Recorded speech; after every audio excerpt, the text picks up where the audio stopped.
তালগাছ রবীন্দ্রনাথ ঠাকুর। তালগাছ এক পায়ে দাঁড়িয়ে সব গাছ ছাড়িয়ে উকি মারে আকাশে, মনে সাত কালো মেঘ ফুরে যায়, একেবারে উড়ে যায় কোথা পাবে আকাশে। তাই তো সে ঠিক তার মাথাতে গোল গোল পাতাতে ইচ্ছাটি মেলে তার। মনে মনে ভাবে বুঝি ডানা এই উড়ে যেতে মানা নেই, বাসাখানি ফেলে তার।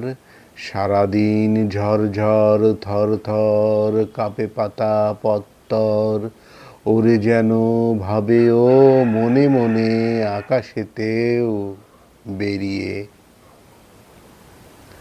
তারাদের এড়িয়ে যেন কোথা যাবে ও, তারপরে হাওয়া যেই মেঘ নেমে যায়, পাতা কাঁপা থেমে যায়, ফেরে তার মনটি যেই ভাবে মাঝে হায় মাটি তার। ভালো লাগে আর বার পৃথিবীর কোনটি।